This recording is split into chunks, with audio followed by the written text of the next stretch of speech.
कौन कहता है रोशनी चांद देता है, सितारे नहीं। मैंने टांक लिया है सितारों को अपनी छतरी में, मेरी राहों में अब अंधेरे नहीं। दोस्तों, मेरा नाम है डॉक्टर शिरीष गौतम। 26904 यानी मेरा पंतनगर का आईडी नंबर मैं लेकर आया हूं आपके लिए stars of Pantnagar. Indoine Business Group presents Stars of Pantnagar.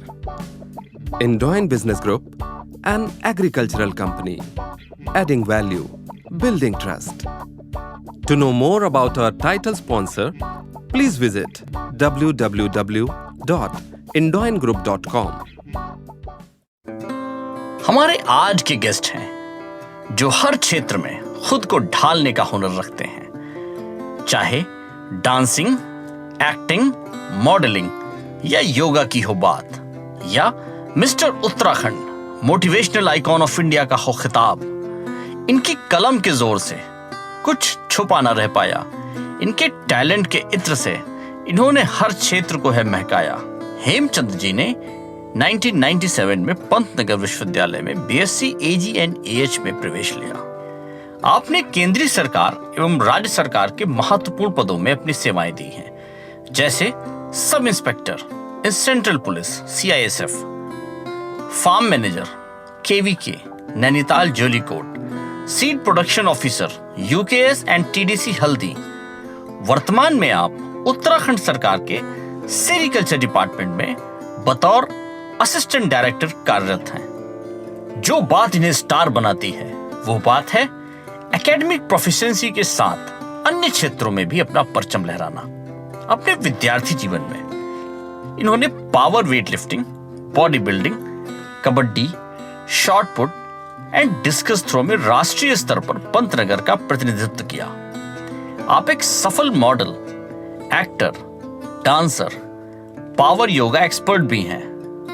Hemchandra जी ने कई महत्वपूर्ण खिताब जैसे motivational icon of India, mister Uttarakhand, mister Kumaon, mister Nainital, mister Haldwani, mister Pantnagar अपने नाम किए और पंतनगर का गौरव बढ़ाया।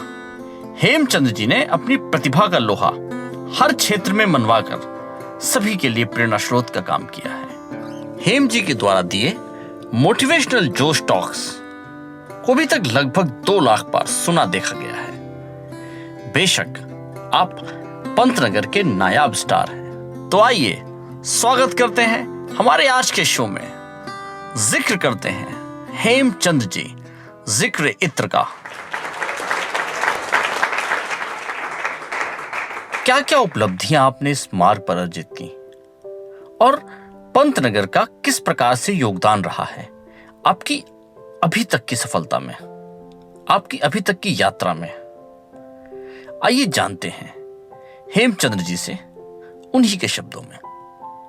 Thank you so much doctor Shirish कि आपने आज मुझे इस मंच पर इनवाइट किया। जहाँ तक मैं बात करूँ कि मेरी लाइफ जर्नी उसमें आने वाले माइलस्टोन्स की, तो शायद इस दुनिया में आते ही कुछ ही दिनों बाद कोई एक ऐसी चीज़ हो जाती है जो मुझे ज़िंदगी भर आगे बढ़ने के लिए एक अलग तरीके से, जाने कैसा वाला मोटिवेशन, समय के थपेड़े मारते हुए, संघर्षों के झंझावात से निकालते हुए ऊपर लेकर के आती है। जब मैं मात्र 1.5 वर्ष का था तभी मेरे पिताजी का आकस्मिक स्वर्गवास हो जाता है और उसी समय जो मेरी मम्मी थी, मेरी मम्मी बिल्कुल भी पढ़ी लिखी नहीं थी। पिताजी नौकरी में थे, तो मम्मी पर तो एक ऐसी यंग एज में मुसीबतों का पहाड़ सा टूट पड़ा और मुझे, जो मैं कहानी सुनता हूँ उनकी, कि कई महीनों तक तो वे उससे उठ भी नहीं पाई, उबर नहीं पाई, और मैं तो मात्र 1.5 वर्ष का था। मुझे एहसास नहीं कि क्या हुआ क्या नहीं हुआ। लेकिन फिर जब वे जैसे तैसे उस परिस्थिति से बाहर निकली, हम 3 भाई बहन थे, 3 भाई बहनों की उन्होंने शक्ल सूरत देखी और सोचा कि इनका भविष्य कैसा होगा अगर मैं ही ऐसे रहूँगी। तो उन्होंने अपनी कमर कसी, अपने आंसू पोंछ लिए, और मैं तो यूँ कहूँगा कि मैंने ताउम्र उसके बाद कभी अपनी ज़िंदगी में, जब मुझे समझ आ गई, तो मैंने कभी उनके आंसू देखे नहीं। तो उन्होंने शायद पूरी ज़िंदगी के लिए अपने आंसू उसी दिन पोंछ लिए थे कि मुझे अपने बच्चों का भविष्य बनाना है।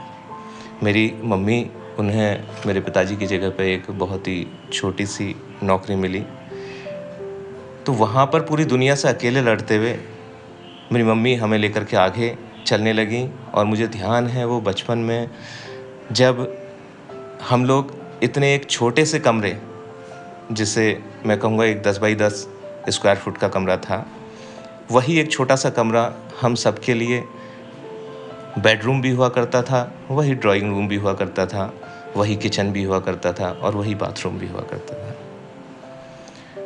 वो छोटा सा कमरा और मेरी मम्मी का वो संघर्ष, इन दोनों ने, यही मेरी लाइफ का सबसे बड़ा माइलस्टोन है।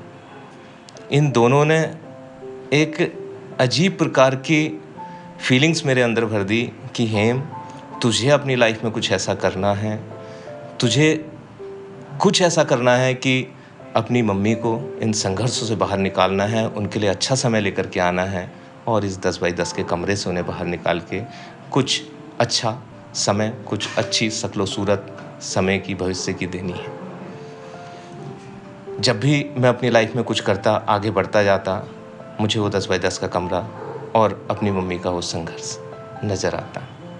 शायद मम्मी के ही वो संघर्ष की ताकत है जो मुझ में भी भर गई, और आज भी ऐसा लगता है कि चाहे कितनी भी मुसीबतें आ पड़ें, मेरे अंदर की जो हिम्मत है वो कभी टूटेगी नहीं, क्योंकि वो मम्मी के संघर्षों से उनकी हिम्मत को देख करके मेरे अंदर आई है। फिर हम बढ़ते चले गए, मम्मी ने जैसे तैसे कोशिश करी। पता नहीं था मम्मी को कि इन्हें कैसे गाइड करना है, क्या पढ़ाना है। बस उनके मन में एक चीज़ थी कि मुझे अपने बच्चों को अच्छी शिक्षा देनी है और इन्हें आगे बढ़ाना है। मैं परिवार में थोड़ा सा अच्छा पढ़ने में नज़र आया। तो जब मेरा 12th कंप्लीट हुआ, मैं घर में सबसे छोटा था, मेरे जो बड़े भाई सब थे, उन्हें भी, अब वो भी आप मान सकते हैं कि मुझसे 3-4 साल बड़े होंगे, तो बहुत बड़े तो वो भी नहीं थे। तो जब मेरा 12th का एग्ज़ाम कंप्लीट होता है, तो अक्सर ऐसा ही होता है कि 12th का एग्ज़ाम कंप्लीट होने के बाद ही आपको किसी आगे कॉम्पिटिटिव एग्ज़ाम की तैयारी करनी होती है, हायर एजुकेशन के लिए, जो आपके भविष्य को निर्धारित करता है।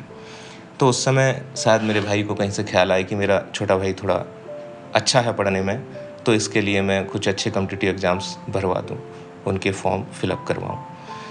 तो मुझे तो पता नहीं था, वो कहीं से 3 फॉर्म, जिसमें पन्नागर यूनिवर्सिटी का भी ग्रेजुएशन के लिए, कॉम्पिटिटिव एग्ज़ाम्स के लिए, एंट्रेंस एग्ज़ाम के लिए एक फ़ॉर्म था, साथ ही MLNR इंजीनियरिंग का फ़ॉर्म था, और साथ ही उस समय गवर्नमेंट पॉलिटेक्निक कॉलेजेज हुआ करते थे, उसके भी एंट्रेंस एग्ज़ाम होते थे। वो तीनों ही फॉर्म उन्होंने मुझे फिलअप करवा दिए, और वो तीनों ही एग्ज़ाम मैंने दिए।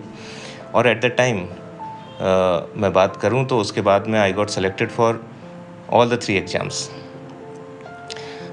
लेकिन क्या हुआ कि पॉलिटेक्निक में रिज़ल्ट आ चुका था, और पन्नागर का भी आ चुका था। आई हैव जॉइंड पन्नागर, लेकिन MLNR का एग्ज़ाम का रिज़ल्ट नहीं आया था। अब आप यहाँ पर देखेंगे कि MLNR का रिज़ल्ट जब नहीं आया, और मैं पन्नागर पढ़ने लगा, 1 महीना हो गया था मुझे पन्नागर में एग्रीकल्चर से ग्रेजुएशन करते हुए। हमारी, मुझे याद है कि फ्रेशर आने वाली थी और रैगिंग का पीरियड चल रहा था। तो अचानक से मेरी कॉल आती है MLNR इंजीनियरिंग के लिए भी। तो मैं उसे ज्वाइन करने जब गया, तो मैं अंदर से, आप देखेंगे कि जब गाइडेंस नहीं होता है तो क्या होता है। हम जानते हैं कि एट द टाइम जो इंजीनियरिंग का बड़ा एग्ज़ाम हुआ करता था, वो Motilal Nehru regional engineering college के ज़रिए ही, इस एंट्रेंस एग्ज़ाम के ज़रिए ही हुआ करता था। मतलब अमूमन तो बंदा ये सोच के जाएगा कि उसका सिलेक्शन हो, तो मैं ये सोच के जा रहा था कि मेरा सिलेक्शन ना हो। क्यों? क्योंकि पिछले 1 महीने से मैं जब पन्नागर में रैगिंग के दौरान जो मेरे फ्रेंड्स बने, जो मेरे बैचीज बने, जो शायद आज ताउम्र हैं मेरे साथ, मेरे एक धन के रूप में, मेरे एक अर्जित मनी के रूप में, मेरी कमाई, तो वो मेरे बन चुके थे और मैं बहुत खुश था। मुझे लग रहा था मुझे यहाँ से नहीं जाना चाहिए, काश मैं यहीं रह जाता और मेरा अच्छा सिलेक्शन हुआ अच्छी सीट पे तो मुझे जाना पड़ेगा। मेरे साथ ऐसे ही कोई एक रिलेटिव जो बहुत अच्छी जानकारी इस फील्ड की नहीं रखते थे, वो मेरे एज ए गार्जियन वहाँ पर भेजे गए और वहाँ पर मुझे पन्नगर से ही सिविल इंजीनियरिंग की सीट मिल रही थी। और मैं कुछ इस तरीके से पोर्ट्रे किया कि मुझे सिविल इंजीनियरिंग नहीं करनी है, मुझे तो मैकेनिकल इंजीनियरिंग करनी थी। इस तरीके से पोर्ट्रे करके मैं वो सीट छोड़ करके वहाँ से आ जाता और वो भी पन्नगर ही थी। लेकिन यहाँ पर मेरे पन्नगर एग्रीकल्चर ग्रेजुएट के जो दोस्त थे, मैं उन्हें छोड़ना बिल्कुल भी गवारा नहीं कर रहा था। अब मैं पन्नगर ज्वाइन कर लेता हूँ वापस। हालांकि ऐसा हुआ क्योंकि हम जो भी पन्नगरियन से हम जानते हैं कि सीनियर और जूनियर का रिलेशन जो पन्नगर का है, शायद ही, मुझे तो लगता है शायद ही वर्ल्ड में किसी और यूनिवर्सिटी या किसी और कॉलेज में होगा। मैं अपने को बहुत ब्लेस्ड फील करता हूँ कि मैं पन्नगर से हूँ। तो पन्नगर के सीनियर्स ने आते ही सब ने मेरी क्लास लगाई कि तूने ऐसा क्यों किया। खैर वो समय निकला। अब मैं यहाँ पर ये बताना चाहूँगा कि 12th तक का जो मेरा टाइम था, शायद मैं जो कर सकता था पढ़ाई के फील्ड में वही मैं कर पाया और कुछ तो था नहीं। लेकिन मेरे बड़े बड़े से सपने थे मेरी आंखों में, जो ये सोच कर के आए थे कि बेटा तूने अपनी मम्मी को 10x10 के कमरे से बाहर निकालना है और उसके लिए अच्छा समय लेकर के आना है, कुछ बड़ा करना है।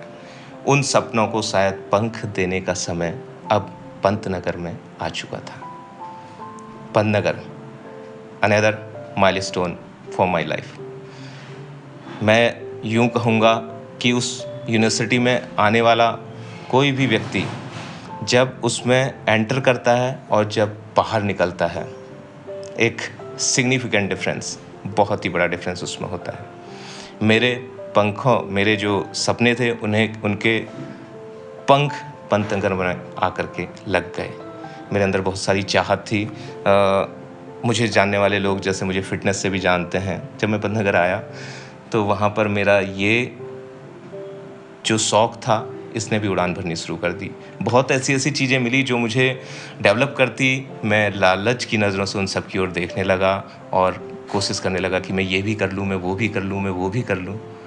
और वाकई मैंने वहाँ पर आके ये भी कर लिया, वो भी कर लिया, वो भी कर लिया। इन सारी ही चीज़ों ने मेरी पर्सनैलिटी को इम्प्रूव किया। मैं पन्नगर में आने के बाद पढ़ाई तो ऑब्वियसली पंतनगरियन बना ही देता है। उसके साथ मैं एक्स्ट्रा करिकुलर करता गया। पन्नगर में आकर के मैंने करीब 6 गेम्स में यूनिवर्सिटी को ऑल इंडिया पर रिप्रेजेंट किया और 5 गेम्स में मैं यूनिवर्सिटी का कैप्टन रहा। और उन पन्नगर के 6 सालों में मैंने 10 गोल्ड मेडल अलग अलग गेम्स में यूनिवर्सिटी चैम्प के रूप में जीते। साथ ही एक एक्स्ट्रा करिकुलर में मैं एनसीसी का सी सर्टिफिकेट भी वहाँ से अर्जित किया। फिर मैं बात करूँ तो एक और मेरा बहुत तगड़ा पैशन रहा फिटनेस बॉडी बिल्डिंग के साथ। फिटनेस बॉडी बिल्डिंग की बात करूँ तो जो वहाँ पर मैंने मिस्टर पन्नगर यूनिवर्सिटी का टाइटल भी अर्न किया। एक जो मैं दूसरे पैशन की बात कर रहा था वो डांसिंग। हाँ, मुझे जानने वाले मेरे मित्र, मेरे बैचीज, मेरे अन्य स्नेहीजन, वे सभी जानते हैं कि डांसिंग का बहुत शौकीन है। तो यूनिवर्सिटी के दौरान मेरे इस सपने को भी पंख लगे और उस दौरान होने वाले यूनिवर्सिटी के जितने डांस कॉम्पिटिशन्स थे, मैं अक्सर ही उसमें अव्वल आया और उनको मैंने जीता। मेरे लिए बड़ी खुशकिस्मती होगी कि आज भी मैं अपने उस पैशन को बेहतरीन तरीके से रख पाया हूँ और अपनी लास्ट 2 एलुमनी मीट पन्नगर की, जो कि नवंबर में हुई थी last year and last year, उनमें भी मैंने ये परफॉर्मेंस की जो अभी भी सोशल मीडिया पर, फेसबुक पर या यूट्यूब पर देखी जा सकती हैं। और मैंने बहुत मस्ती करी कॉलेज टाइम की जैसी। कॉलेज से निकलने के बाद पन्नगर ने बहुत बेहतरीन बना दिया और मैं यूँ कहूँगा कि उसने कुछ इस तरीके से तराशा मुझे कि ज़िंदगी की पिच पे आने वाली हर गेंद को उसके बाद में बहुत स्मार्टली खेलता चला गया। और साथ ही उसने ऐसी कला से भी नवाजा कि मैं अपने आप को फिर और और तराशता चला जाऊं। जब लास्ट ईयर था, मुझे याद है मैंने पंतनगर से ही एमएससी के दौरान एक एग्ज़ाम दे रखा था जो कि जॉब के लिए था। तो उस समय मैं अपने एडवाइज़र के रूम पे था और एडवाइज़र के रूम पे ही मैंने देखा कि यहाँ पे इंटरनेट लगा हुआ है। तो मैं कहा सर मैं थोड़ा सा चेक कर लेता हूँ, मेरा रिजल्ट आया नहीं आया। तो मैंने चेक किया तो देखा I got selected in central police organisation in CISF as sub inspector. आप समझ सकते हैं मेरी पहली जॉब जब सब इंस्पेक्टर के तौर पे लगी और मैंने वो इन्फॉर्मेशन मुझे वहीं पर मिली जहाँ पर मेरा थीसिस का काम चल रहा है। थीसिस बिखरी पड़ी है, एडवाइज़र मेरे साथ बैठे हैं, मेरे साथ डिस्कशन चल रहा है और हम उस थीसिस का वर्क कर रहे हैं। मैं वहीं पर उछलने लगा, कूदने लगा, मेरी खुशी का ठिकाना नहीं था। मैंने एडवाइज़र की तरफ देखा भी नहीं और उस कमरे से निकला और सीधे भाग गया। आप समझ सकते हैं कि मैं कहाँ भागा होऊंगा। वी आर पंतनगरियंस और हमारी अर्निंग, हमारे बैचीज, हमारे दोस्त पंतनगरियंस। सीधा मैं अपने दोस्तों के पास गया और आप सोच सकते हैं कि फिर उसके बाद क्या हुआ होगा। हम सारे लोग बहुत ही ज़बरदस्त तरीके से गले लिपट गए, चिपट गए, किसी ने उछाला, किसी ने कूदा और उस शाम बहुत एक बड़ी पार्टी हुई। तो that was my first job. फिर अल्टीमेटली मैंने वो जॉब ज्वाइन कर ली और ज्वाइन करने के बाद मेरी जो ट्रेनिंग होनी थी वो चेन्नई में थी। तो फर्स्ट ईयर की ट्रेनिंग 12 महीने की ट्रेनिंग चल रही थी कि ट्रेनिंग चल रही है और उसके बाद फिर मैंने वहीं पर QRT कमांडो का कोर्स भी के लिए भी मैं सेलेक्ट हुआ और वो भी किया और मेरी पोस्टिंग आ जाती है भोपाल एयरपोर्ट पर। जब मैं नौकरी कर रहा था तो ऐसा लगा कि फिर से वही फीलिंग पीछे से आई जो बचपन से अंदर थी कि हेम, क्या तुझ में ठहराव आ गया है? हेम, तुझे तो कुछ और करना है, तुझे तो कुछ अलग करना है, तुझे तो कुछ बड़ा करना है। भाई, तुझे अपनी मम्मी को उस 10 बाई 10 के कमरे से बाहर निकालना है। तो मेरा मन फिर से कुछ बड़ा करने के लिए तैयार हुआ और मैंने सोचा कि मुझे इस जॉब से रिज़ाइन करना चाहिए और कुछ अलग और कुछ बड़ा करने के लिए तैयार करना चाहिए अपने आप को। तो मैंने रेजिग्नेशन के लिए अप्लाई कर दिया और इसी दौरान कुछ दिनों बाद एक पंतनगर की यूनिवर्सिटी के लिए ही जॉब के लिए, फार्म इंजीनियर की जॉब के लिए फॉर्म निकलता और मैंने उसे अप्लाई कर दिया और इसी बीच में जब तक मेरी रेजिग्नेशन की प्रोसेस चल रही है उस दौरान मैंने उसका एग्ज़ाम भी दे दिया, लेकिन रिज़ल्ट अवेटेड था। और मैं इस सोच के चलते कि मुझे कुछ करना है और जो पीछे का मेरा समय के थपेड़े खाए हुए जो टाइम था जिसने मुझे इतना मजबूत कर दिया था, मैं कहूँगा कि उसने और फिर आगे आकर के पंतनगर ने मेरी विल पावर को बहुत ही स्ट्रॉन्ग कर दिया, जिससे मैं आज ये डिसीजन ले पाया कि हेम, तू यहाँ से जा और कुछ बेहतरीन कर और तू कर लेगा। जबकि मेरा कोई फाइनेंशियल बैकग्राउंड नहीं था, फाइनेंशियली बहुत वीक था, उसके बावजूद भी नहीं, अंदर से एक आवाज़ थी कि तुझ में कुछ है, तू कुछ कर लेगा। तो मैंने जैसे ही रिजाइन करके मैं इधर पहुंचता हूं तो वहीं देखता हूं कि इत्तेफाकन दूसरी जॉब का कॉल भी आ जाता है। तो ये बाय चांस था कि दूसरी जॉब का कॉल आ जाता है और मैं आने के बाद इसे रिजाइन करके दूसरी जॉब को अपनी पंतनगर यूनिवर्सिटी में as a farm manager join कर लेता हूँ। अब यहाँ पर जब मेरा ये दूसरी जॉब के दौरान का टाइम चल रहा है तो इस दौरान ही मेरा जो सेकंड पैसन, जो मेरा बेहतरीन फिटनेस को लेकर के, बॉडी बिल्डिंग को लेकर के पैसन था, वो फिर से जोर मारने लगता है और अब मैं खुली फिजा में आ चुका हूँ। तो मैंने फिर से कंपटीशन खेलने शुरू करे। आज I belong to my native place is Haldwani, तो मैं मिस्टर हल्द्वानी बनता हूँ अपनी जॉब के साथ साथ, सेकंड जॉब के साथ साथ। उसी दौरान फिर मैं गेम करता हूँ, मैं डिस्ट्रिक्ट चैम्पियन मिस्टर नैनीताल बनता हूँ। फिर उसी दौरान मैं मंडल कुमाऊँ मंडल, जो कि 6 डिस्ट्रिक्ट का मंडल है, वो मिस्टर कुमाऊँ बनता हूँ। और उसके बाद स्टेट चैम्प मिस्टर उत्तराखंड भी मैंने जीत लिया। तो ये सब जब मैं जॉब कर रहा हूँ उसी के दौरान चल रहा है। लेकिन अब ये सब करते करते, फिर जॉब करते करते फिर से एक अंदर से फील आता है कि हेम, तुझे तो आगे बढ़ना है, तुझे तो कुछ करना है। कुछ बड़ा करना है, कुछ अलग करना है। तो ये फील अपने साथ उसी दौरान ऐसे करता है कि यार जब तुझे आगे बढ़ना है तो मैं फिर एग्रोनॉमी से नेट का एग्ज़ाम देता हूँ और क्वालिफाइड दैट। फिर उसी समय उत्तराखंड पंतनगर बीज, दैट इज़ तराई बीज विकास निगम, उसमें सीड प्रोडक्शन ऑफिसर का जॉब निकलता है और मैं उसका एग्ज़ाम देता हूँ and I got selected for that job. मेरा थर्ड जॉब स्टार्ट होता है। कुछ दिन तक वहाँ भी मैं नौकरी कर रहा हूँ और ये बात मेरी आदत में शामिल रही है, शुमार रही है कि मैं जिस भी काम को करूँ उसे बेहद कुशलता से और कर्मठता से करूँ। तो मैं उसे बेहतर बखूबी निभा रहा था कि कुछ समय पश्चात एक फील फिर से आता है कि हेम तुझे कुछ करना है, तुझे कुछ बड़ा करना है। तो ये फील मुझे फिर से लेकर के जाता है कुछ और बड़े मुकाम पर। मैं पहुंचता हूं उत्तराखंड लोक सेवा आयोग और कमीशन से निकाल के मैं फिर बन जाता हूं सहायक निदेशक रेशम, assistant director sericulture in district. Presently I am working in district Udham Singh Nagar, जो कि उत्तराखंड गवर्नमेंट का है, और ये ही मेरी प्रेजेंट जॉब है। तुम क्या हो और तुम क्या कर सकते हो, यदि ये तुमने जान लिया तो तुम ये जान जाओगे कि ऐसा कुछ भी नहीं जो तुम नहीं कर सकते। तो आज हम अपने गेस्ट से जानते हैं, जो कि बहुमुखी प्रतिभा के धनी व्यक्तित्व हैं, किस प्रकार से आपने इन गहन रहस्यों को तराशा कि आप क्या कर सकते हैं और किस प्रकार से कर सकते हैं। निश्चित तौर पर इसमें पंतनगर यूनिवर्सिटी का भी रोल रहा होगा। एक फील जो मेरे रूट में था बचपन से कि तुझे कुछ अलग करना है, तुझे कुछ बड़ा करना है, लेकिन करना कैसे है। जब मैं पंतनगर यूनिवर्सिटी पहुंचा तो मैंने कहा कि दैट इज़ द माइलस्टोन।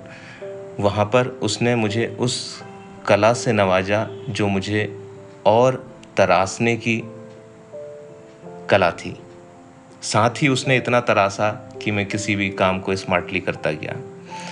तो मुझे ऐसा लगता है, जो मैंने ये लाइन कही कि आप अपने पर ही काम करें, यही सबसे बड़ी ताकत है, यही सबसे बड़ा तरीका है कुछ भी करने का। तो डे बाय डे हर दिन मुझे ऐसा लगता है कि मुझे एफिशिएंट होना है, कम समय में ज़्यादा से ज़्यादा कुछ करना है। तो ज़्यादा से ज़्यादा कुछ कैसे कर सकता हूँ, तो टाइम का यूटिलाइजेशन करना होता है। आप के पास 24 घंटे हैं और मैं देखता हूँ बहुत महापुरुष जो लोग हुए हैं उनके पास भी 24 घंटे ही थे, और उस 24 घंटे में वे बहुत बहुत कुछ करके चले गए। शायद हम अभी कहीं पर भी नहीं हैं। तो वो एक एग्जाम्पल के तौर पे, एक मोटिवेशन के तौर पे आते हैं, और मैं टाइम का बेस्ट यूटिलाइजेशन करने की कोशिश करता हूँ। इन सारी ही चीज़ों को अपनी लाइफ में फिट करने की कोशिश करता हूँ। तो ये सारी चीज़ें फिर धीरे धीरे मेरी आदत का एक हिस्सा बनती चली गई, बन गई, और आज ऐसा लगता ही नहीं है कि मैं कुछ अलग कर रहा हूँ। These all are part of my life routine. Sir, आप पंतनगर के वर्क कल्चर और सिस्टम को किस प्रकार से देखते हैं और किस तरीके से पंतनगर के सिस्टम से अपने आप को प्रभावित देखते हैं?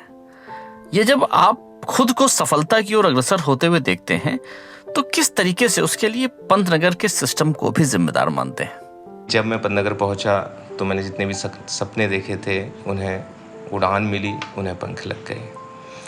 वहाँ पर आप केवल पढ़ाई के मामले में ही बहुत अच्छे नहीं हो जाते हैं, वहाँ पर आपका ओवरऑल डेवलपमेंट होता है।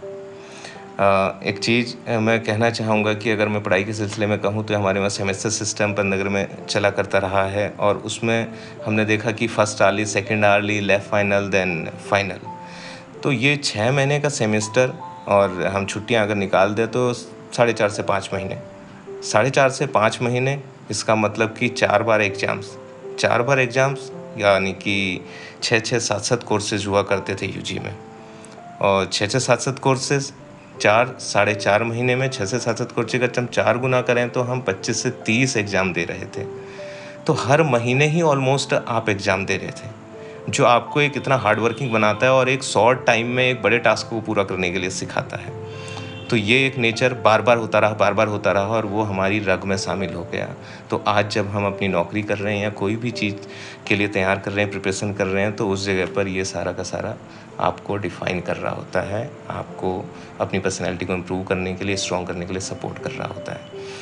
इसके साथ ही एक जो सिस्टम रहा है हमारा, मैंने पहले भी कहा कि जूनियरिटी सीनियरिटी शायद ही बहुत रेयर है जो कि वर्ल्ड में किसी और यूनिवर्सिटी में मिलती होगी, आई थिंक। तो वो जब भी हमें कोई ऐसी चीज़ होती थी, परेशानी हो रही है, कहीं पर दिक्कत आ रही है, तो जो सीनियर है, मैं कहूँ कि हम उसे फ्रेंड तो कह ही नहीं सकते हैं, मोर देन आवर ब्रदर, आपके भाई से भी बहुत बड़ी भूमिका निभाता था सीनियर आपका। किसी भी तरीके की कैसी भी परेशानी को सॉल्व कर देते थे। मुझे ध्यान है कभी हम लोग ऐसे निराश हो जाते थे कि इस फला एग्ज़ाम में ये नंबर नहीं आए या वो नंबर नहीं आए, तो जो सीनियर था वो आपको केवल उसकी पढ़ाई नहीं करवाता था, पहले आपको उसकी निराशा से बाहर निकालता था कि चल कुछ नहीं होगा इससे, तो चिंता मत कर, अभी आगे फाड़ देगा यार, ये तो सभी का होता है, इतने नंबर हमारे भी आते हैं, चिंता मत कर। तो आप वहीं कूल हो जाते थे। फिर वो आपको अपने रूम पे ले जाके उन सारी चीज़ों को पढ़ाएगा, तो आपको वहाँ से बाहर निकाल के लेके जाता था। और यहाँ तक कि कहूँ कि फिनेंशियली भी किसी को ज़रूरत पड़ती थी तो जूनियरिटी सीनियरिटी का सिस्टम जो रहा है, I am very blessed that I have that. तो वो आपको हर जगह स्ट्रॉन्ग रखता था और वो हेल्प भी करता था, वो भी साथ में, कि आपको कैसे पॉलिश करना है, आपके अंदर क्या चीज़ ऐसी है, आपको सीनियर, आपका जूनियर और आपका बैची ये सभी बताएंगे कि यार तेरे अंदर ये हुनर है भाई। तो बहुत ही कहेंगे कि एक दूसरे के बिना लालच के, एक दूसरे बिना ईर्ष्या करे हुए ये जो फील आता था वहाँ पर मोर देन ब्रदर का, ये बहुत बड़ी चीज़ थी। बाकी हमारा जो टीचिंग सिस्टम है वो बहुत ही एफिशिएंट है और अच्छे बेहतरीन रिनाउंड साइंटिस्ट से हम लोगों ने पढ़ाई की है, वो बहुत बेहतरीन है। एक्स्ट्रा एक्टिविटीज़ में आप आराम से जिसमें चाहें उसमें पार्टिसिपेट कर सकते हैं। तो इतने सारे सिस्टम को आप एक साथ लेके चलते हैं तो वो आपको डिफ़ाइन ही नहीं, क्रिटिकली वेल डिफाइंड कर देता है। जैसे कि हम सब देख सकते हैं कि आपने अपनी फिटनेस को बखूबी मेंटेन किया है, तो सर बॉडी बिल्डिंग और फिटनेस मेंटेन करने के दौरान किन किन चैलेंजेस को फेस करना पड़ता है, और आपने इस दौर में, इस कोरोना के दौर में फिटनेस संबंधी चुनौतियों का सामना कैसे किया? चैलेंजेस की मैं बात करना चाहूँगा। एक बहुत ही टफ टाइम मेरे लाइफ के दौरान मुझे मिला जब मुझे फ़िटनेस को मेंटेन करना था। अपनी फ़िटनेस को क्या कहें, फ़िटनेस तो मेंटेन हो ही रही थी, उसके साथ एक अव्वल दर्जे की बॉडी को शेप में रखना था। तो जब मैंने आपको बताया कि मेरी फ़र्स्ट जॉब जो कि सेंट्रल पुलिस में थी, तो उसकी ट्रेनिंग चल रही थी चेन्नई में। जब उसकी ट्रेनिंग पूरे 12 महीने की चल रही थी, तो उस दौरान क्या था कि जो आपका ट्रेनिंग आवर्स रहते थे, सुबह 3:30 बजे आपको उठना होता था डेली। उस 12 महीने डेली आपको 3:30 बजे उठना होता था। और जब आप 3:30 बजे से उठ गए तो आपकी ऑलमोस्ट ट्रेनिंग तब से स्टार्ट हो गई है। आप अपने सारे नित्य कर्म करके ट्रेनिंग में पहुंच जाते हैं और आपकी ट्रेनिंग स्टार्ट हो जाती है। और शाम को आप करीब 7 बजे, 7:30 बजे रुकते हैं, और रुकने के बाद फिर आपको रोल कॉल के लिए बुलाया जाता है। फिर 1 घंटा, सवा घंटा आप वहाँ पे रहते हैं, और करीब 8:30 बजे आप छूटते हैं और फिर आप खाने के लिए चले जाते हैं। और खाने से जब आप आते हैं तो फिर आप अगले दिन की तैयारी करते हैं। आप नहाते धोते हैं, अगले दिन के कपड़े धोते हैं, बूट पॉलिश करते हैं, अपनी बेल्ट पॉलिश करते हैं, शू पॉलिश करते हैं। तो ये सब करने में आपको करीब 10:30 बज जाते हैं सोते-सोते। तो ये तो रूटीन रहता था। अब इसके साथ मेरे लिए ये बड़ा ही जो है कहना चाहिए कि चैलेंज हो गया कि मैं कैसे उस समय अपनी बॉडी बिल्डिंग के पैशन को रखूं। फिटनेस तो मैं कह ही रहा हूं कि ये फिजिकल एक्टिविटीज़ थी इतनी सारी दिन भर में, बड़ी टफ टाइप की, तो वो तो सब आप कर लेते थे, तो आप फिट तो रहते ही थे। लेकिन कैसे मैं बॉडी बिल्डिंग यानी कि बॉडी को उस शेप में जो कि एक बॉडी बिल्डर के तौर पे हो, कैसे रखूं। तो अब मुझे अलग से समय निकालना था। तो मैं क्या करता था, जो मैंने आपको बताया कि 8:30 बजे रोल कॉल से लास्ट होकर के फिर सब लोग खाने में जाते थे, तो मुझे अपने दोस्तों की बहुत याद आती है। मैं अब उन दोस्तों से बोलता था कि भाई लोग आप मेरे लिए खाना रख देना। एक बहुत छोटा सा जिम हुआ करता था, मेरे पंतनगरियन दोस्तों को भी याद होगा कि पंतनगर में भी बहुत छोटा ही जिम हुआ करता था। बहुत अच्छी फैसिलिटीज़ वहाँ पर थी नहीं। तो उसी तरीके से उस ट्रेनिंग सेंटर में उससे भी छोटा एक जिम हुआ करता था, छोटे से कमरे में। अगर मैं बेंच पे वेट ले लेता था तो सारा वेट ख़त्म हो जाता था। तो फिर भी मैं रात के 9 बजे उस जिम में पहुँचता था, और 10:15 बजे तक उस जिम में मैं ऑलमोस्ट अकेला, और मेरा एक साथी मणिपुर का हुआ करता था जिसे मैं कभी भूल नहीं सकता हूँ, वो भी मेरे साथ होता था। और उस लास्ट में करने के बाद हम वापस आते थे और मैं फिर वापस आने के बाद लोग ऑलमोस्ट सो चुके होते थे, फिर मुझे खाना खाना होता था, फिर जा कर के अपने कपड़े धोना, ये सब करते हुए वो 10:30 बजे सोते थे तो मैं 11:30 बजे सो पाता था। और उसमें भी कहूँ तो वीक में 3 दिन रात में जो हमारे इंस्ट्रक्टर्स होते थे वे हफ्ते में कम से कम 3 दिन आपको 1.5 से 2 घंटा आकर के किसी भी तरीके से कोई फॉल्ट बता के कभी ये पनिशमेंट कभी वो पनिशमेंट देते थे। तो ऑलमोस्ट ये कहूँगा कि यहाँ पर वो लोग 10:30 से 3:30 बजे तक करीब 4 से 5 घंटा, 4.5 से 5 घंटा सो रहे थे, तो मैं 3.5 से 4.5 घंटा सो रहा था। और ये करीब 12 महीने यही चीज़ चलती रही कि मैं 3.5 से 4.5 घंटा सो रहा हूँ। वो एक बहुत बड़ा चैलेंज था, उससे बड़ा कोई चैलेंज शायद ही फिटनेस को मेंटेन करने में लाइफ में कोई और होगा मेरी। वो बहुत बड़ा चैलेंज था। वो आज भी मुझे ताकत देता है कि हेम तू कुछ भी करेगा तो तू अपनी फिटनेस को मेंटेन, अपनी बॉडी बिल्डिंग के पैशन को मेंटेन कर सकता है जब तूने उस समय कर लिया। तो ये एक बहुत बड़ा तगड़ा चैलेंज था। फिर आम आदमी की लाइफ में अगर मैं कहूँ तो कुछ एक फेजेज आती हैं जहाँ पर वो अपनी फिटनेस के पैशन को छोड़ने को तैयार हो जाता है, अगर वो पैशनेट है भी तो। जैसे स्टडी के दौरान फिटनेस को मेंटेन करना बहुत ही ईजी है, बहुत ही ईजी है।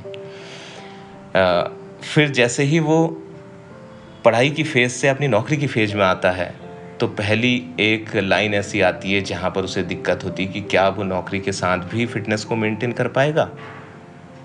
अब जिसने ये फेज पार कर ली तो अगली फेज आती है शादी की। तो शादी करने के बाद भी क्या वो अपनी फिटनेस को मेंटेन कर पाएगा। और जहाँ से शादी हो गई और अब नौकरी भी है तो दायित्व तो आपके समय के साथ बढ़ते ही जाते हैं, उसके साथ समय निकालते हुए और अपने बॉडी को भी इतनी एनर्जी के साथ कि आप फिटनेस मेंटेन कर पाएंगे। तो ये कुछ ऐसे चैलेंजेज हैं, फेजेज हैं जो आपको दिक्कत करती हैं कि आप बाकी की सारी एक्टिविटीज़ की, लाइफ की एक्टिविटीज़ के साथ भी अपनी फिटनेस को मेंटेन कर पाएँ। सर, फिटनेस का क्या अर्थ है? हमेशा से ऐसा सुनता आया कि पहलवानों का दिमाग घुटने में होता है। मैं बार बार इस बात को सुनता है कि पहलवानों का दिमाग घुटने में होता है, पहलवानों का दिमाग घुटने में होता है। और आप सभी लोग जानते हैं कि बॉडी बिल्डिंग करने वाले को, फिटनेस में तगड़ी मसल्स बनाने वाले को पहलवान नाम से पुकारा जाता है। तो मैं भी पहलवान नाम से अक्सर ही पुकारा गया। तो ये जो बात थी मुझे हमेशा चुभती थी कि पहलवानों का दिमाग घुटने में होता है। मुझे इसे मिथक सिद्ध करना था और आज मुझे लगता है कि काफ़ी हद तक मैं इसको मिथक सिद्ध करने में सफल हो चुका हूँ। अब यही बात जो आपने कहा कि कैसे आम इंसान की लाइफ में ये हेल्प करेगी। अक्सर क्या होता है कि जो लोग फिटनेस के पैशन में बहुत अंदर तक घुस जाते हैं, वे क्या करते हैं कि इतना उसमें घुस जाते हैं और कोई और चीज़ में उसको पॉजिटिवली लेते नहीं हैं, जिसकी वजह से उनके बाकी के जो भी टैलेंट हैं वो ऐसे के ऐसे ही रह जाते हैं। मैं उन सभी लोगों को बताना चाहूँगा और अपने साथ के लोगों को भी बताना चाहूँगा कि अगर आप फिट हैं तो आपका पोटेंशियल और आपकी एफिशिएंसी टॉप पर होती है। जो मैं फील करता हूँ, मैं दिन भर एनर्जेटिक रहता हूँ। किस वजह से? फिटनेस से।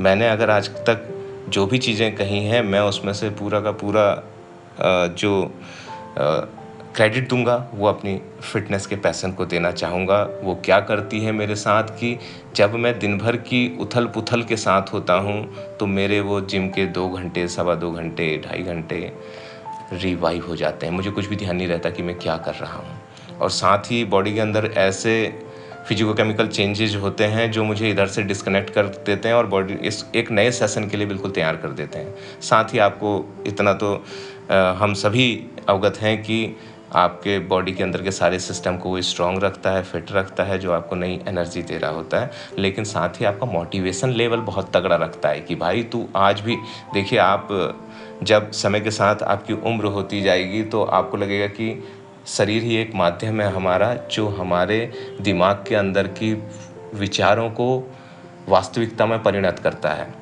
तो ये शरीर समय के साथ, उम्र के साथ ढलने लगेगा, लेकिन आपका जो फिटनेस का पैशन है वो आपको व्यवहार रूप में परिणत करने में इस माध्यम को स्ट्रॉन्ग बना के रखेगा। तो आप जो दिमाग से सोच रहे हैं वो शरीर से कर भी पा रहे हैं। ऑब्वियसली आप बहुत ही टॉप पोजीशन में होंगे पोटेंशियल की, अपने स्टैमिना की ऑल ओवर हर चीज़ की। फिटनेस बहुत छोटा टर्म नहीं है। लोग समझते हैं कि फिटनेस का मतलब कि मैं पतला दिखूँगा, सुंदर दिखूँगा। ये तो बहुत छोटा सा साइड इफ़ेक्ट है इसका।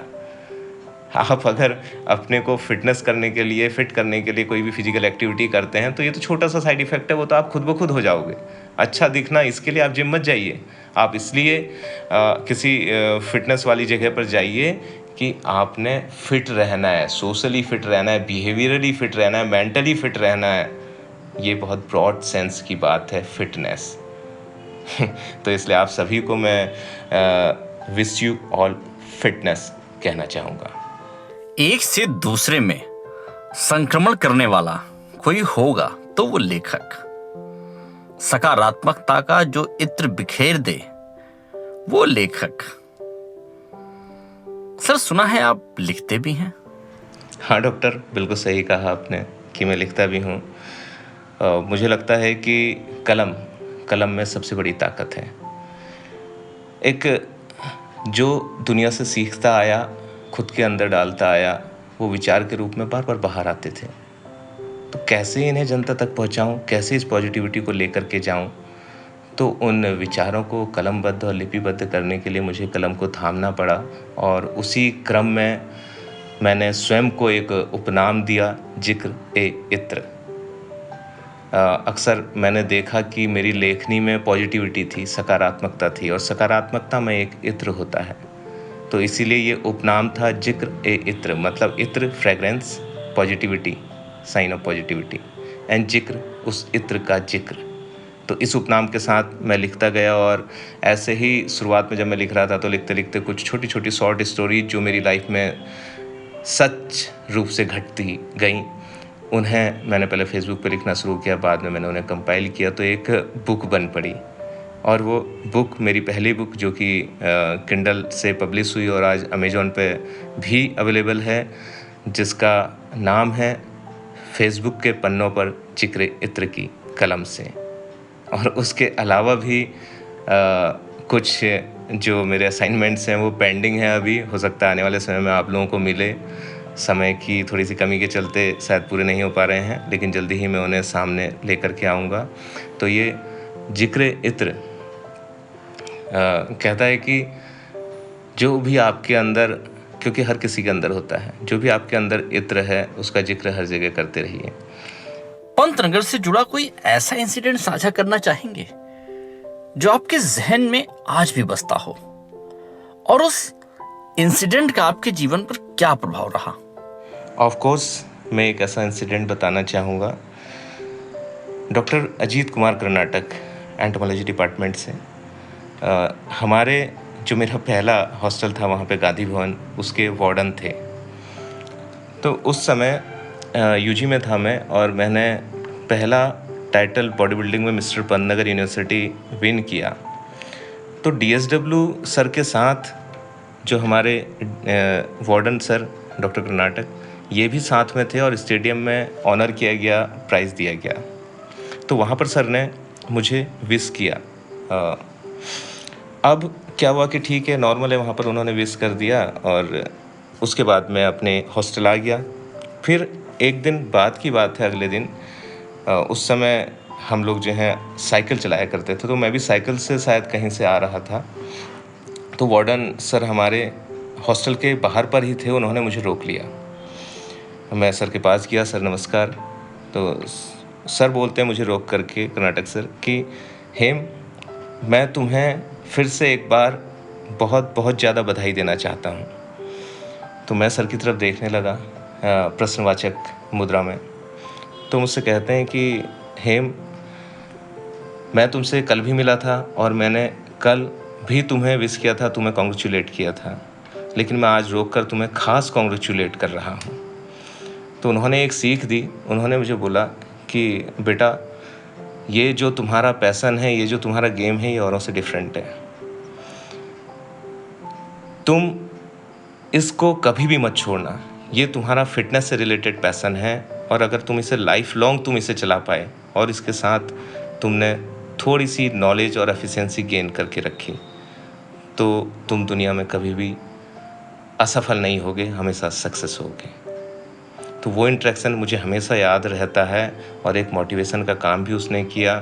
और शायद पता नहीं और लोग इस बात को समझें ना समझें, फ़िटनेस मेरी लाइफ में सुप्रीम है, मुझे सब कुछ करने के लिए देता है। और वाकई उन्होंने जो बात कही थी कि अगर आप फ़िटनेस के साथ थोड़ी सी नॉलेज और एफिशिएंसी भी रखें तो आप सफल होते हैं।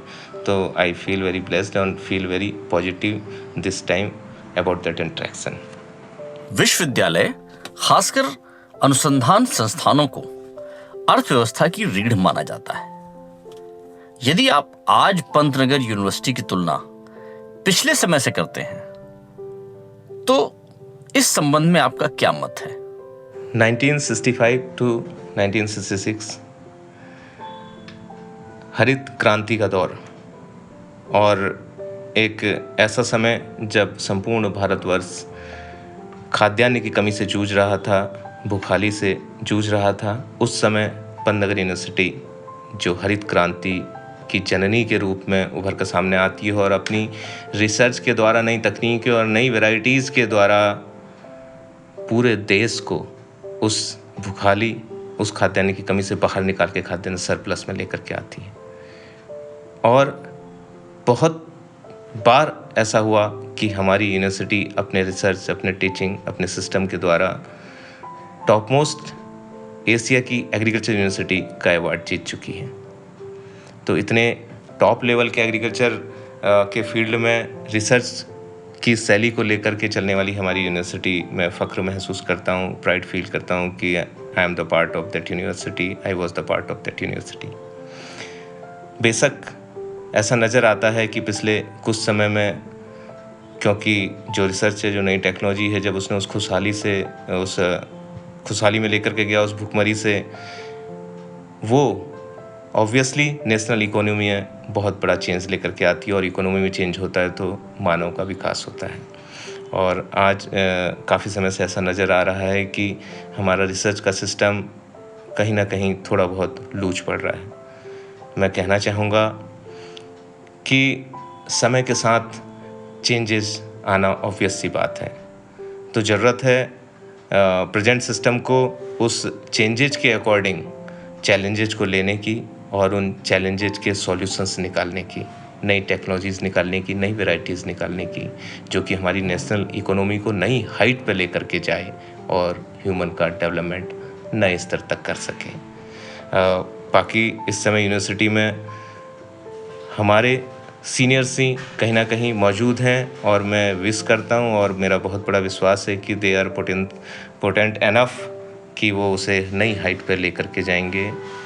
Wish you my all best wishes.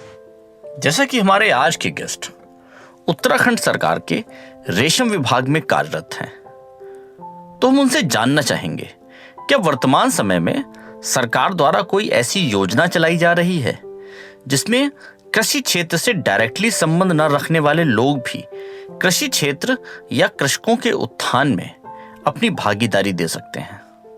Dear doctor, मैं ये कहना चाहूँगा कि जिस हम एक कार्यक्रम की बात कर रहे हैं वो हमारे भारत सरकार का शिखर कार्यक्रम है परंपरागत कृषि विकास योजना, जो कि हमारे संपूर्ण उत्तराखंड प्रदेश को ही जैविक बनाने की ओर तत्पर है। उसी के क्रम में रेशम विभाग भी कई ऐसे नंबर ऑफ क्लस्टर्स संचालित कर रहा है जिसमें किसानों को अंगीकृत कर उन्हें जैविक खेती कराई जा रही है। तो अभी उसमें हम लोगों का फर्स्ट ईयर कंप्लीट हो गया है और we are running on second year of that organic farming, that PKY programme. अब बात यहाँ पर आती है कि वे लोग ऑर्गेनिक प्रोड्यूस कर रहे हैं और हम गवर्नमेंट की तरफ से उनको ऑर्गेनिकली सर्टिफाई भी किया जा रहा है, तो हम कह सकते हैं कि जैविक शुद्धता की सरकारी गारंटी है। तो ये जो डिफरेंट प्रोडक्ट्स हैं ऑर्गेनिकली जो प्रोड्यूस किए जा रहे हैं, सबसे जो इम्पोर्टेंट चीज़ होती है वो होती है उसकी मार्केट। प्रोड्यूस तो कोई भी करे लेकिन उसकी मार्केट कैसे होगी। तो अल्टीमेटली इससे किसान को फ़ायदा होना है और we are all for that farmers. तो उनके लिए मेरे मन में विचार आया कि जैसे आजकल के ज़माने में सोशल मीडिया को आदमी की ज़िंदगी में उसका दखल इतना हो गया है कि उसके अस्तित्व को नकार नहीं सकते, उससे होने वाले प्रभाव को नकारा नहीं जा सकता। तो उसी कड़ी में, और उसमें भी हम कहें कि हमारे वहाँ हमारे स्टेट में, उत्तराखंड में स्पेशली फेसबुक बहुत ज़्यादा यूज किया जाता है। तब एक मार्केटिंग प्लेटफॉर्म के रूप में एक फेसबुक पेज हम लोगों ने बनाया डिपार्टमेंट की ओर से, जिसे, और ऑर्गेनिक उत्तराखंड तो पूरे स्टेट का ही ब्रांड है। जो भी प्रोडक्ट गवर्नमेंट की ओर से ऑर्गेनिकली प्रोड्यूस किए जाएंगे, किसानों से प्रोड्यूस करवाए जाएंगे, वो ऑर्गेनिक उत्तराखंड करके ब्रांड के नाम से ही जाने हैं। तो उन्हें एक ऐसा प्लेस उपलब्ध कराने के लिए जहाँ पर उनसे ख़रीदार मिल सकें और जहाँ पर किसान उन्हें बेच सकें, तो ऑर्गेनिक उत्तराखंड के नाम से एक ऐसा पेज है और अभी उसकी शुरुआत ही हुई है। मैं समझता हूँ कुल 20-25 दिन हुए होंगे उस पेज को लॉन्च किए। तो अभी हमारे पास काफ़ी इंटरेक्शंस आने लगे हैं, और जैसे कि आपको भी पता चला उसे देख करके और आप भी उससे जुड़ने के लिए और उसमें कुछ हेल्प करने के लिए तैयार हैं, ऐसे ही हमारे और भी पन्नगर के अलुमनाई उसे जैसे जैसे देखते हैं, हम लोग उनसे भी कांटेक्ट कर रहे हैं। और आपके फोरम से कुछ हो सकता है तो आप भी ज़रूर उसमें आगे बढ़ें, जिससे कि हम किसानों का लाभ कर सकें। तो सारे लोग जुड़ते हुए हम यहाँ के उत्तराखंड के, पूरे ही उत्तराखंड के ऑर्गेनिक प्रोडक्ट को और उनके किसानों को अच्छे लेवल पे ले जा सकें, उनको उसका वाजिब दाम दिला सकें। ये एक प्रयास है। तो सर, आप वर्तमान पीढ़ी को क्या सुझाव देना चाहेंगे? सपना देखो बड़ा सा, और उसे पूरा करने के लिए खुद को पूरा का पूरा झोंक दो। शब्दों से चित्र बनाते हैं, जज्बातों से मित्र बनाते हैं, जिनकी खुशबू कभी जिक्र में भी कम ना हो, जिनकी खुशबू कभी जिक्र में भी कम ना हो, तजुर्बे से ऐसी इत्र बनाते हैं। तो आज जिक्र इत्र स्टार्स ऑफ पंतनगर के माध्यम से संदेश के रूप में क्या कुछ कहना चाहेंगे? अपने उपनाम का अर्थ तो मैंने बता दिया, और ये जिक्र इत्र ये कहना भी चाहेगा संदेश के रूप में। इत्र हूँ, मेरा जिक्र लाजमी है। इत्र हूँ, मेरा जिक्र लाजमी है, लेकिन असलियत से वाकिफ़ हूँ कि जब तक मैं इत्र हूँ तभी तक मेरा जिक्र है। यह प्रसारण आपके बैचमेट्स द्वारा भी अनेक सोशल मीडिया प्लेटफॉर्म्स के माध्यम से सुना जा रहा है। उनके लिए क्या संदेश देना चाहेंगे? भाइयों, आप लोगों की दुआएं हैं कि मैं सही रास्ते पे, सही ट्रैक पे चलता जा रहा हूँ, और जो सपने थे वो लगता है कि ठीक चल रहे हैं, पूरे हो रहे हैं। और अल्टीमेटली मुझे हमेशा ऐसा ही लगता रहा है, और एक संदेश के रूप में भी होगा मुझे सुनने वालों को, कि हमें कभी भी ये नहीं सोचना चाहिए कि हमें स्ट्रगल क्या करना है, किससे लड़ना है। हमारी बस लड़ाई जो होती है वो खुद से होती है। हमें खुद पे काम करना चाहिए, किसी भी दूसरे पर नहीं। हम अपने को जितना तराशते जाएंगे, सपने आपके नज़दीक होते जाएंगे। मेरे बैचीज़, शायद मैंने पहले भी कहा कि आप मेरी कमाई हैं, और कमाई नहीं, मैं कहूँ तो आप मेरा प्यार हो। प्यार मेरे दिल में बसते हो, मेरी ताकत हो। जब जब कोई ऐसा समय आता है जो थोड़ा स्ट्रगल करने का आता है, तो वो गोल्डन एरा जो मैंने आप लोगों के साथ बिताया है, वो मुझे बड़ा निष्पक्ष और निश्चल सा कर देता है, और अंदर से एक ऐसी ताकत भर देता है कि हेम, तू कुछ भी कर सकता है। तेरे चाहने वाले ऐसे निश्चल हैं जो तुझे दिल के अंदर से दुआएं देते हैं कि अरे भाई जी ले अपनी ज़िंदगी। तो मेरे ऐसे बैचीज हैं, और उन सभी को मैं चाहूँगा कि सबकी बहुत लंबी उम्र हो, लेकिन सब एक साथ लंबी उम्र लेकर के जाएं।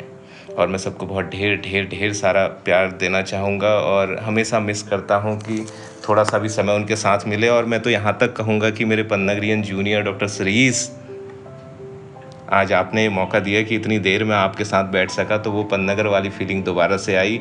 और एक जो बहुत बढ़िया शब्द मैं कहूँगा कि जब भी मैं अपने पन्नगरियन बैचीज की बात करता हूँ तो मेरे अंदर एक रौनक सी आ जाती, खुद में ही एक अंदर से, जाने मैं क्या, आपको शायद उस चीज़ को बाहर ऐसे बता नहीं सकता, निकाल नहीं सकता, लेकिन मैं अंदर से ऐसा महसूस करता हूँ कि अपनापन जो शब्द कहते हैं ना, कि जहाँ पर आप अपनी खुशी और अपना दुख,